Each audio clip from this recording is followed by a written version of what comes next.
Welcome to True Crime Garage. Wherever you are, whatever you're doing, thanks for listening. I'm your host, Nick, and with me, as always, is a man that would like to remind you that Toby Flenderson is everything that is wrong with the paper industry. Here is the captain. Toby Flenderson to the principal's office. Your mother called. Seems like you wet the bed again. It's good to be seen and good to see you. Thanks for listening. Thanks for telling a friend.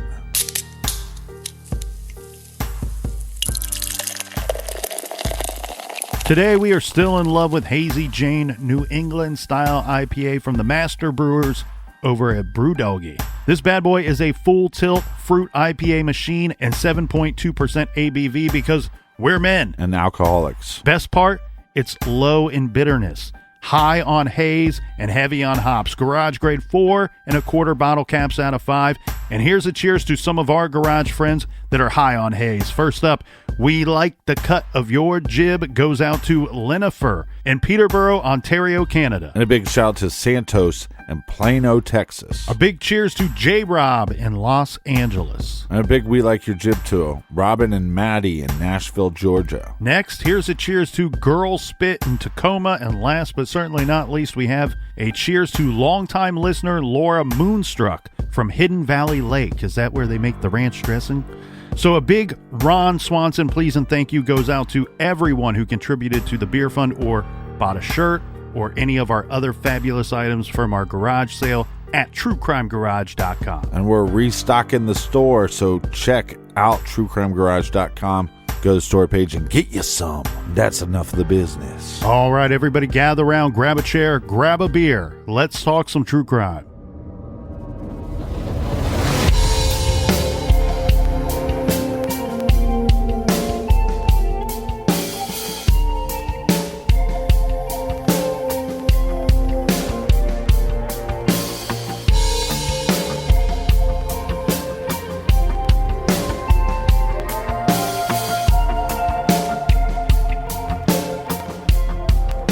When we left off yesterday, Captain, we were talking about the initial investigation and how it started to stall out.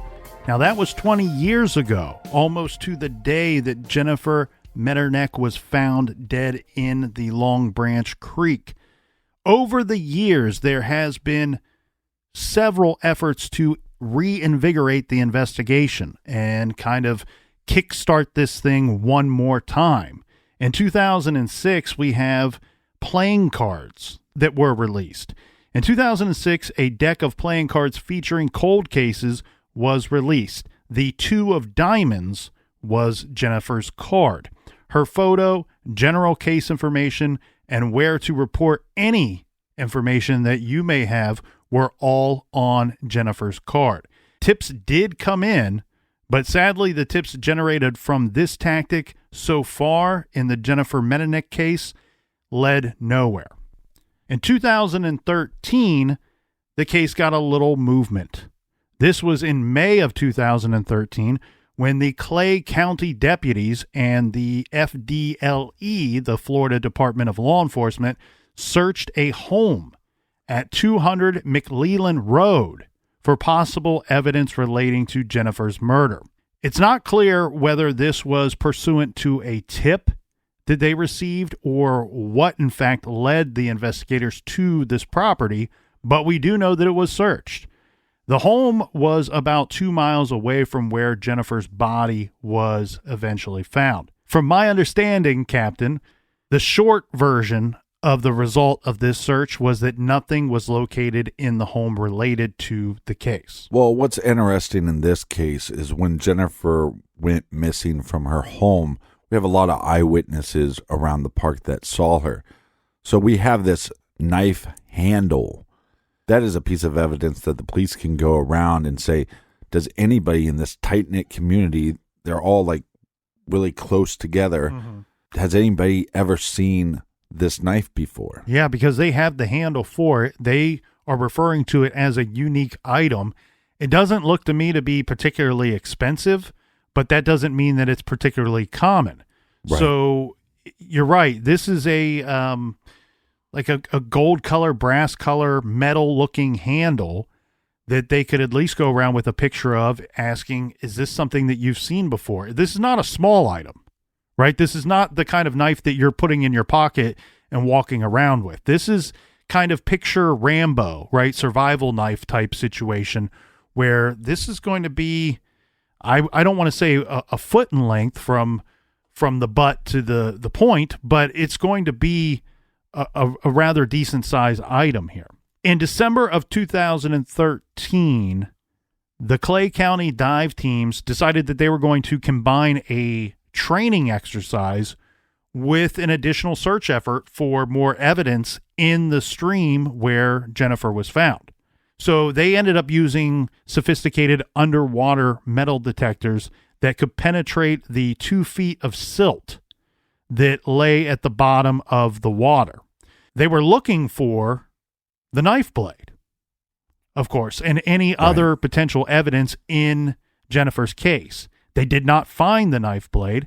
They did recover some items. These items were a padlock and a pocket knife, but law enforcement say that these items are not believed to be related in any way to their investigation or the murder. Well, that answers my question, because initially when they find the handle under her body, my question was, maybe the blade broke off, and I hate to be graphic, but maybe the blade broke off inside of Jennifer. That's very possible. And with no autopsy report, we can't confirm that. But with this extra dive and what they're looking for, we can confirm it wasn't found inside Jennifer. In case you haven't figured it out so far, a little spoiler alert here, Jennifer's case is unsolved. 20 years ago this week in Jacksonville, Florida, someone killed this 14-year-old girl. And now as we approach this 20-year marker, we can only hope that this case does not continue to remain unsolved and unresolved. Yeah.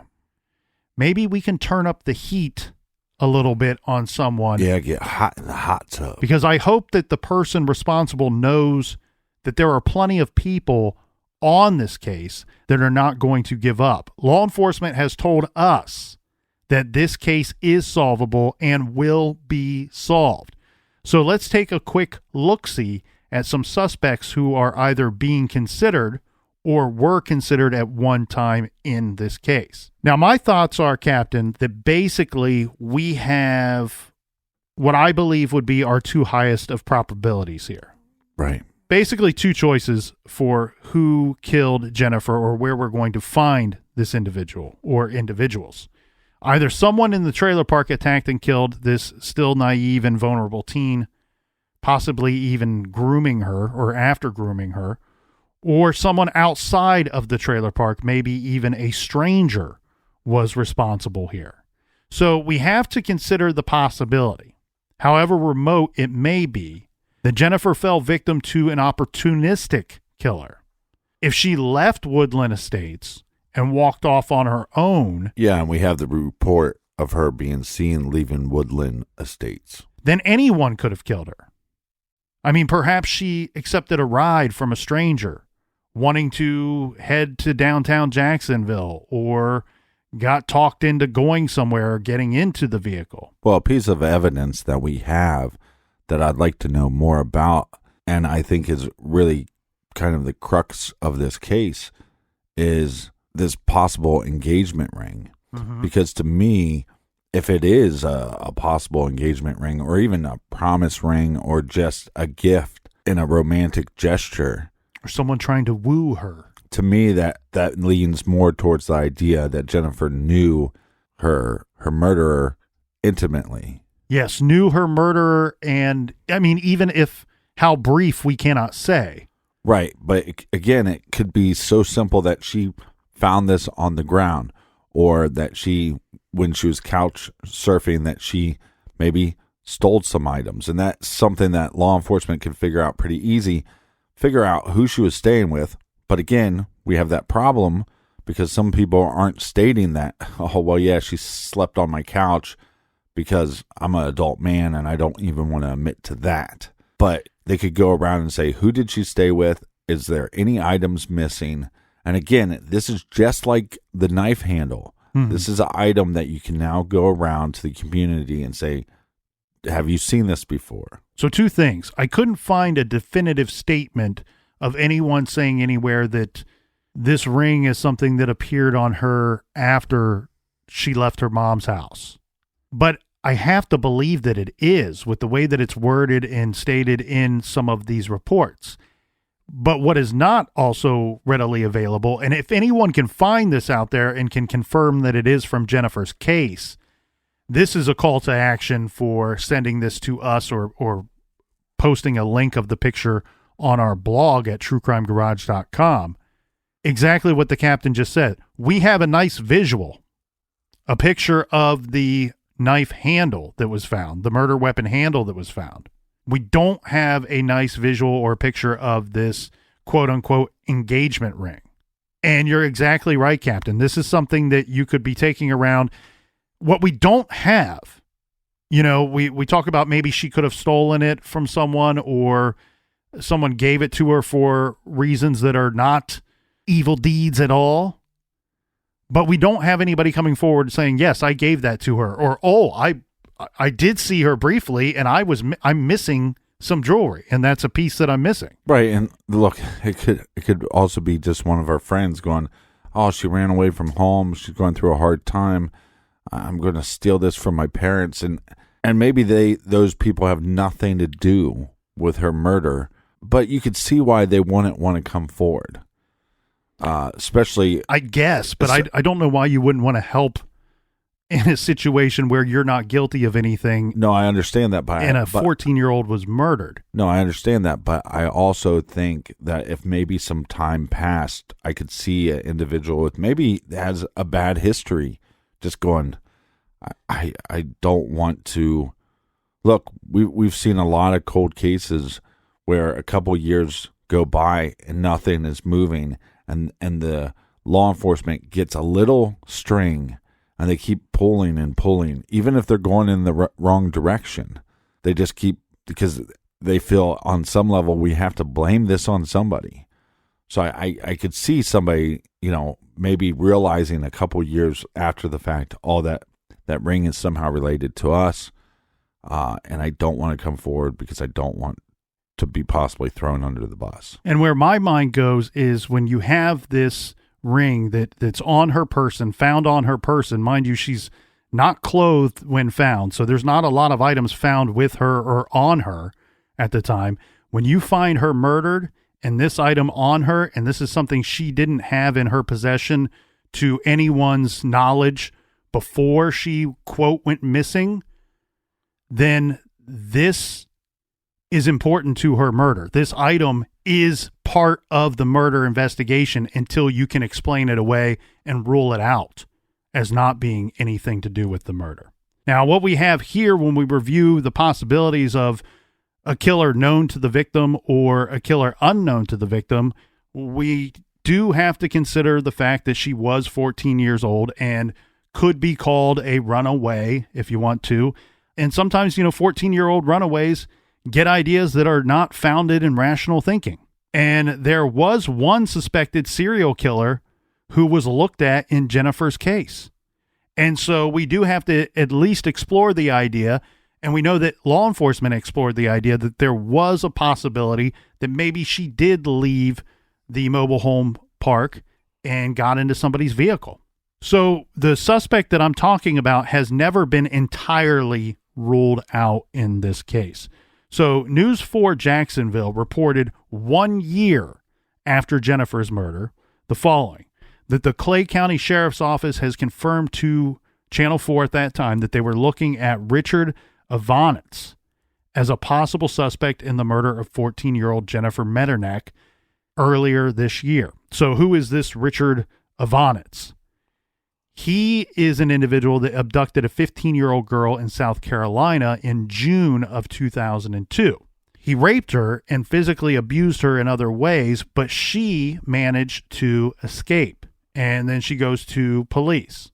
So the way that this works, this portion of what he's guilty of works, is he pulls up, he sees this 15-year-old girl in her front yard, pulls up street side, says that he's selling magazines She approaches the vehicle, and once she's close enough to maybe view these magazines, if they even existed at all, he pulls a gun, and at gunpoint, he orders her into his vehicle.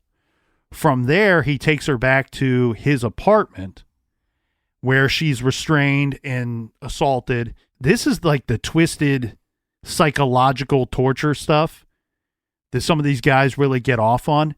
Right. He made her or sat with her and watched that night's news to see if they were going to report her missing or if there was any reports of her missing.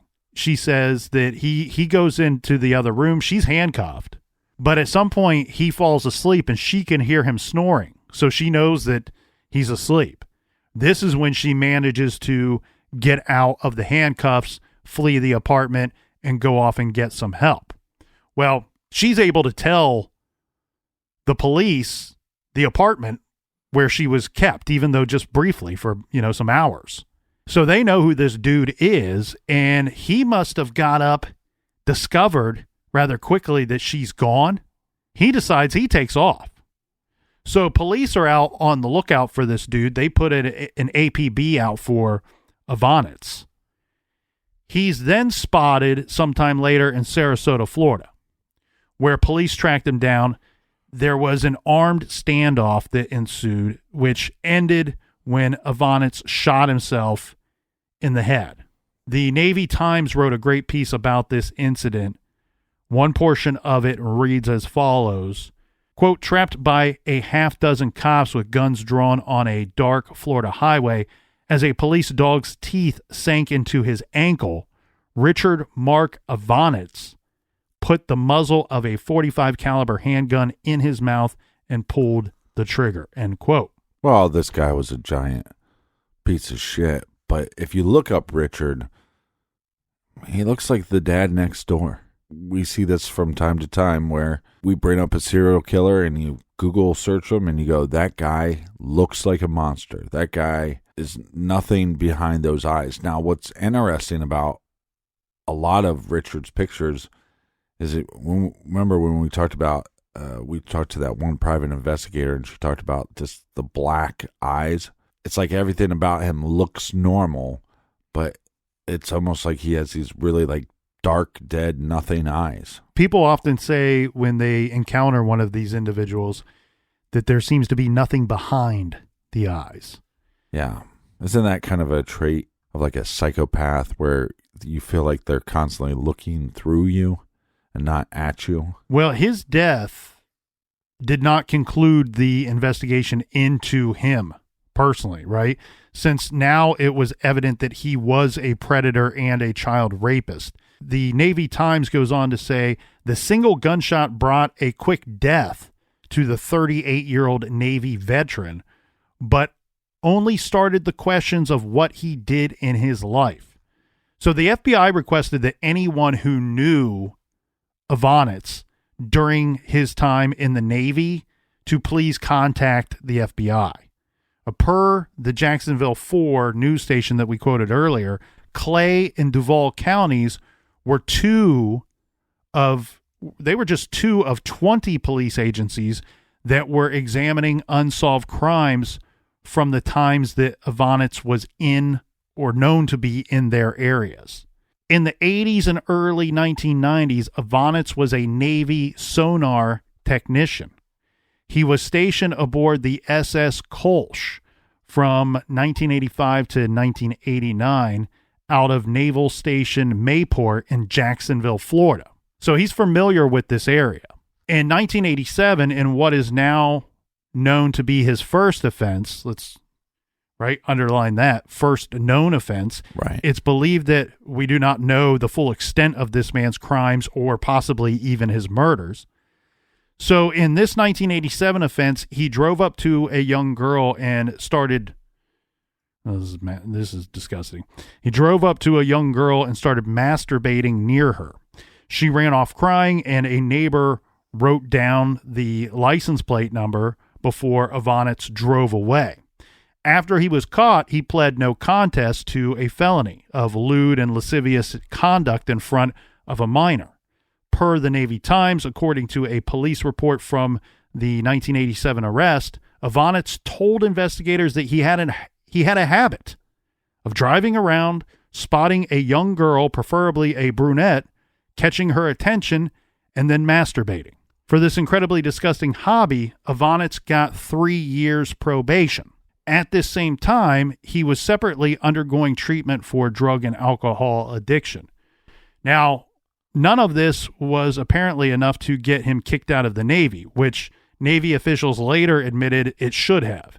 In fact, he went on to receive some good conduct medals before leaving the Navy in 1992. You whip it out, we lock you up. You know what they say, click it or ticket, right? Zip it or ticket. I don't care what anybody says. You know how disturbing it would be for these females to come up walking wherever and you see a guy just, beating it as if it owes him money. That person, there should be no probation. There should be at least some minimum jail time. After his time in the Navy, Ivanitz worked a series of jobs in Virginia and South Carolina, including a job at a machine shop where he was an employee in Virginia from 1995 to 1999. Then his home was foreclosed, and he moved to South Carolina, where he was originally from. And here's where it gets, I guess interesting is what we're going to say. When the police raided Ivanitz's home after that 2002 rape of the South Carolina girl and then his suicide when they cornered him, they found some interesting stuff. It was evidence possibly linking him to the kidnapping and murder of 3 girls in Virginia, where he was living at the time of their murders. So this would be the 1996 to 1997 time frame. These were sisters Kristen and Katie Lisk and a girl named Sophia Silva. The clues found included newspaper articles about the murders and handwritten notes mapping out the areas where the victims lived. We're not going to get into the weeds on these murders here because we're talking about Jennifer's case, but these murders, of course, were unsolved at the time, at 2002, when they found these items in his apartment. But the FBI called Ivanitz a strong suspect in the Lisk and Silva cases. And boy, were they right. Because after his death, analysis showed that hair from Richard Ivanitz matched hairs found on the bodies of all 3 girls, and blue acrylic fibers from a pair of furry handcuffs he owned were gathered from the 3 victims. Perhaps the most damning evidence was a palm print and fingerprints matching Kristen Lisk found from the inside of the trunk of Ivanitz's car. These were found 5 years after the abduction. The local sheriff, Ronald Knight, cried as he announced the incredible break in the case and the end of the exhaustive search for the man who committed these horrible crimes.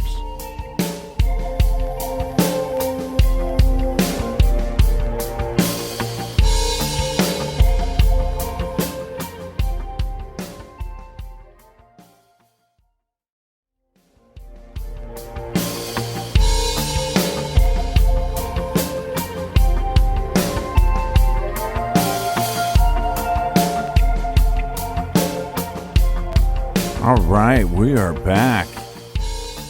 Cheers, everybody. Make sure you're following us on social media, Facebook, Twitter, Instagram. You can find us at True Crime Garage. Cheers to you, the crispiest of the kernels. Extra crispy kernel here. Cheers to you, Captain. And you know what else we like? A little 5-star review with a nice little write-up. Makes my day. I was going to say drugs. And old Richard Ivanitz. I'd love to break his legs off, shove him up his ass, and then shit down his throat. Well, good news. You won't have to do any of that because, as said, the police surrounded him. The dogs are biting into his legs, and he decided to end it for us. Now, that can be good. That can be bad. It's bad for some of these investigations. It seems to me pretty cut and dried, right, that this guy is guilty of these 3 murders. But what else is he guilty of? Well, he's also guilty of the abduction of Kara Robinson, but she got free. And then once it's brought to light what this creep was up to, neighbors recalled Ivanitz as someone who had an unhealthy interest in young girls. And believe you me, this seems like an understatement. So what is it that connects Richard Ivanitz to Jennifer Medernach? Not a whole heck of a lot, but there is enough to be intriguing. First, Ivanitz lived in Clay County, where Jennifer's body was eventually found. He lived there in the late 80s, and then after his death in 2002, from the Jacksonville Sheriff's Office, Lieutenant Rick Graham said, quote, "We do have a connection of him being in this city in the late 80s. We will be going back to that time period and looking to see if there's possibilities that Mr. Ivanitz could be connected to any unsolved murders back in that era." Now, it's worth noting that they do not have specific information, or did not at that time, that Ivanitz was in the Jacksonville area in the year of 2001 when Jennifer was killed. The last time he was known to be in that city was more than a decade beforehand. But Ivanitz traveled around a lot, as we've already pointed out. Neighbors reported that he had an unhealthy interest in prepubescent girls, and by his own admission, Ivanitz was into young brunette girls. Further, the murders of Sophia Silva and sisters Katie and Kristen Lisk bear a similarity to Jennifer's case. Here's some information from the Navy Times. See if you can discern why we've included these cases and why these cases would be of interest to Jennifer Medernach's investigators. Silva, 16 years old, disappeared from her front porch on September 16th, 1997. Her body was found days later, wrapped in a blanket near an area creek. Katie, 12, and Kristen, 15, were abducted from the front yard of their home on May 1st, 1997. Their bodies were found in a nearby river just days later. So, pretty obvious right here, Captain, where we have our victim, Jennifer Medernach, that was known to be, or believed to be, still in the area in her general neighborhood, and then later found in a creek. Similar situation with all three of these girls that ranged in age from 12 to 16. And of course, Jennifer fits right in the middle of those ages. Ivanitz, who was intimately familiar with the area where Jennifer was found, liked to murder brunette teen girls and then dump them in or near waterways. Now, that's not enough, of course, to connect him to Jennifer's case. Right. And at least two of his other victims were strangled, not stabbed.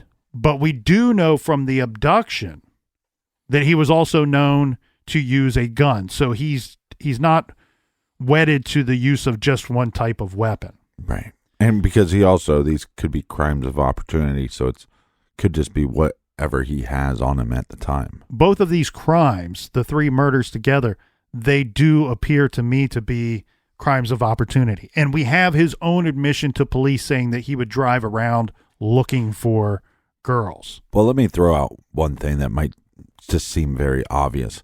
But in this case, like we know, when she leaves her mother's house, we have multiple eyewitnesses to say where she went afterwards or that they saw her. Mm-hmm.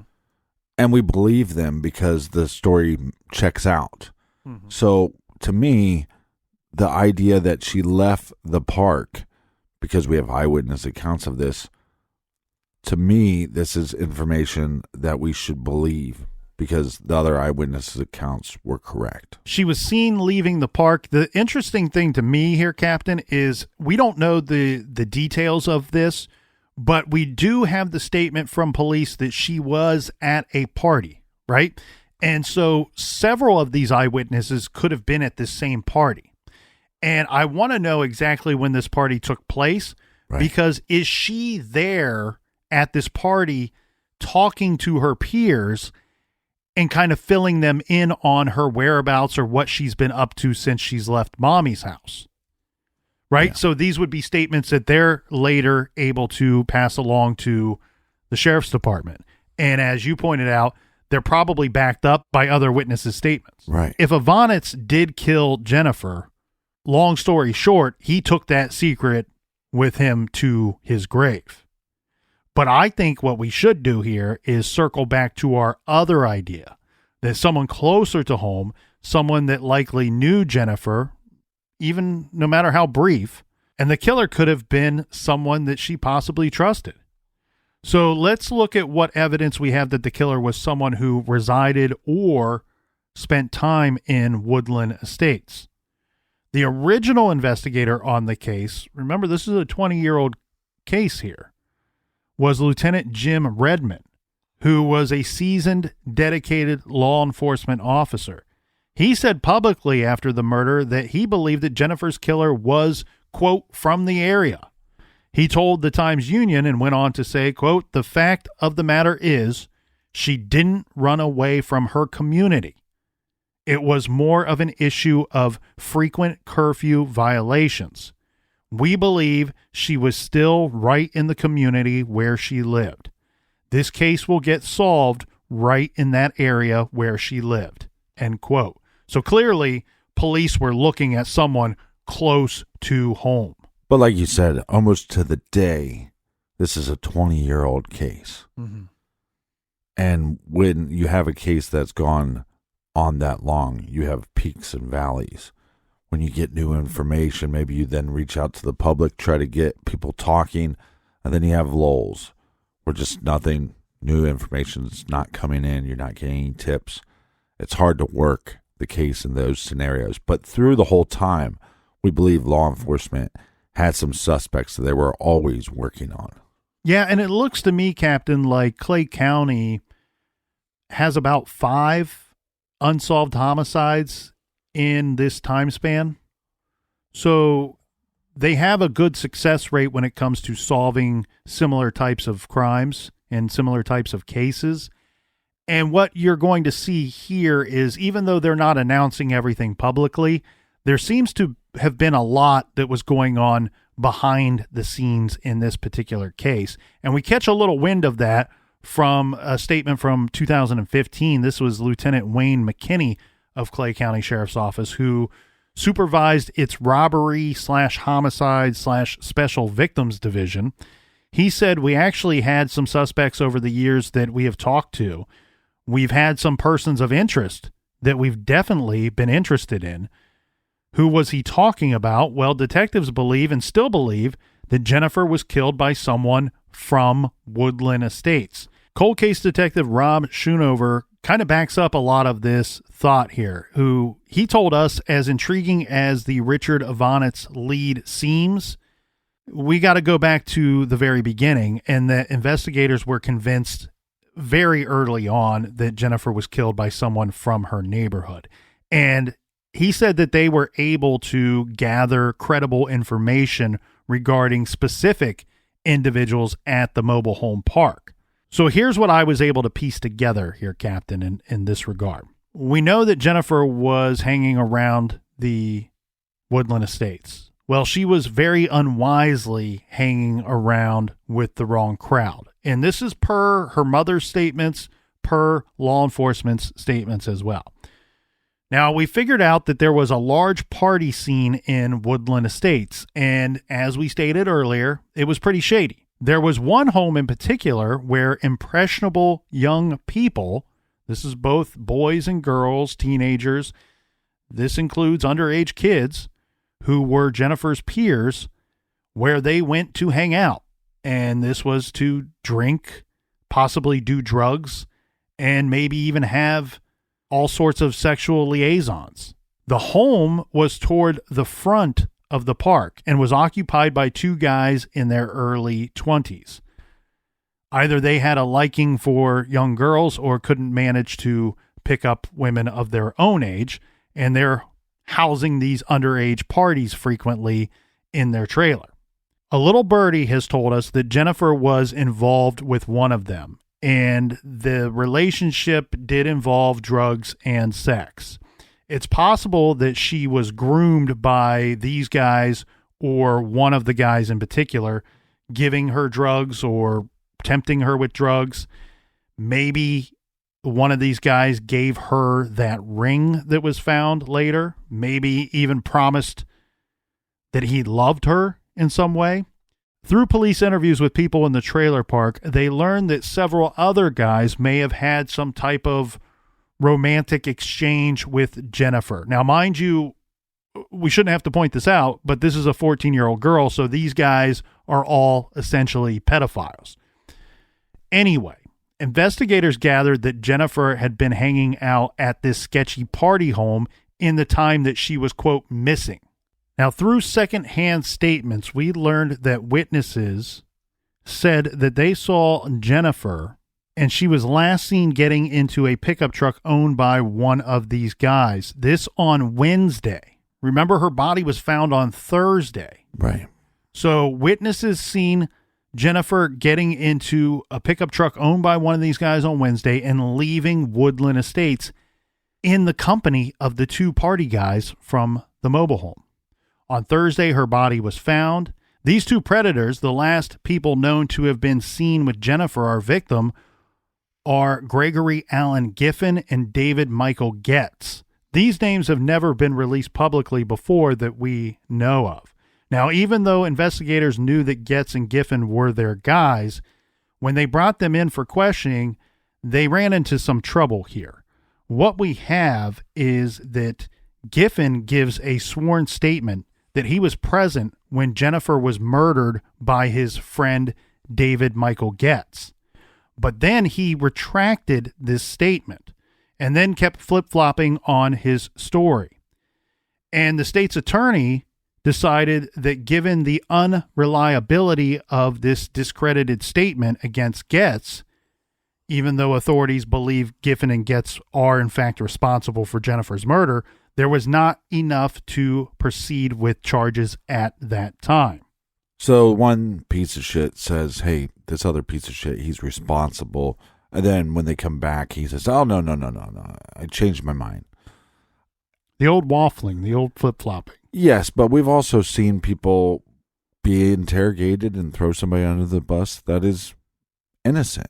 Well, investigators talking with people at the Woodland Estates in the days after Jennifer's murder found out that Getz was seen cleaning out his truck the day after Jennifer was killed.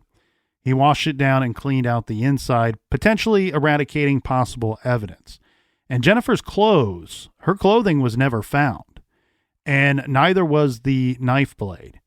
So other than the witness statements that Jennifer was involved with one of the guys, or one of these guys, that she had been hanging out in their trailer when her mom was looking for her, and that she had been seen in Getz's truck with the both of them, and then had turned up dead the next day, there was nothing concrete beyond that to go on. Apparently, our boy Giffen is in prison in Oklahoma and has been visited by the investigating agency, trying to persuade him to talk, but the inmate would not cooperate.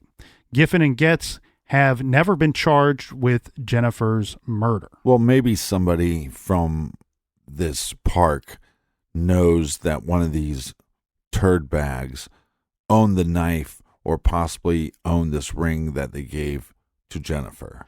Jennifer's mom died of a heart attack in 2011, but luckily Clay County's cold case investigator David Schoonover is still seeking justice in her case. There has been some good news in the case. The state's attorney's office has decided to take another look at Jennifer's case. Representatives from that office collected all of the files from Clay County Homicide and are reviewing the file. Detective Schoonover tells us that they believe Giffen and Getz are guilty, and he is hopeful that they will decide to press charges for Jennifer's murder. Old Giffen and Getz sounds like a record company from the 20s. One of them confessed before. Maybe one of them would confess again. But it's been 20 years. And let me remind you of this statement by law enforcement. This was a 14-year-old girl who was brutally murdered and dumped into the creek like a piece of trash. and she was murdered by pieces of trash. And people saw her walking around, talking with people, hanging out with people, and possibly being at a party. Somebody has seen more or heard more, or maybe one of these scumbags, Giffen or Getz, has told somebody something, and somebody out there has information, and they've been holding on to this information for quite a long time. Justice needs to be served, and if you know something, you need to say something, and you need to contact law enforcement. Well, and maybe you're an eyewitness or an ear witness to something during that time period when she was away from home leading up to her death, or maybe you've heard something or been told something since then in the last 20 years, and it was something that was a little confusing to you. But now hearing the names, knowing the names, Gregory Allen Giffen and David Michael Getz, maybe that picture becomes a little clearer to you. And maybe you now have a better understanding of what it was that you heard or something that you may have seen all those years ago. It's not too late to inform law enforcement about what you know. They still, if you don't have direct information regarding the murder itself or the moving of the body or the disposal of her body, they still want to fill in the blanks on that timeline from the time that she left her mother Angie's home to the time that she ended up in Long Branch Creek. In one of the more recent articles about Jennifer's homicide and the ongoing investigation, this was titled Unsolved, the Murder of Jennifer Medernach by Catherine Jeffries. In the article, Detective Schoonover says, I know some people are out there with knowledge and for whatever reason are not coming forward. But you have to look at this 14-year-old girl. She didn't deserve to die like this. The wounds that you could see during the autopsy, it was very gruesome. But the way she died, it was a horrible and tragic death for her to have to go through. Again, Jennifer Medernach's life was brutally ended in November of 2001. Her body was found dumped under a small bridge in a desolate area along County Road 217. The evidence at the scene indicates the body was probably dumped off of the bridge. This is just one of a handful of unsolved murder cases in Clay County. Detective Ron Schoonover with the Clay County Sheriff's Office primarily focus is bringing closure to these cold cases. So he is reopening this cold case. Again, if you have any information, whether you think it's big or small, it could be a very little detail that could help law enforcement. If you know something, say something. On November 5th, 2001, Jennifer's mother reported her daughter missing. We need to fill in the blanks on that timeline because 3 days later, her body was found in that creek 11 miles away from home. Detectives believe that she bled to death after receiving multiple stab wounds. Underneath her body, investigators found the handle of a knife with strands of Jennifer's hair. Of course, they believe this is the murder weapon. So any information about the knife itself is crucial and important. Also remember her clothing. The items that she was last seen wearing, brown sandals, green and black shorts, and a white t-shirt with red lips on it, have never been found either. And the knife handle was just one of several pieces of evidence collected from the scene. Evidence the Clay County Sheriff's Office says they are resubmitting for DNA testing. And as we know, there are people who law enforcement is looking at very closely. In fact, Detective Schoonover says to this day, there are a couple of individuals that are persons of interest and high on the list. And he firmly believes there are people who know more than what they told detectives in 2001. Quote, I know some people are out there with knowledge and for whatever reason are not coming forward. A special thanks goes out to Clay County Sheriff's Office for their hard work and continued efforts on this now 20-year-old case. And kudos to Katie Jeffries for her great reporting, keeping Jennifer's case and others in the spotlight in efforts to spread awareness of these cases and reminding the public that law enforcement needs your help. If you know something, say something. If anyone listening knows anything at all about the murder of Jennifer Medernach, in 2001. Even if you think it's something of no importance or significance, please contact the Clay County Sheriff's Office and let them decide if your tip could help. Anyone with information should call the Clay County Sheriff's Office at 904-264-6512.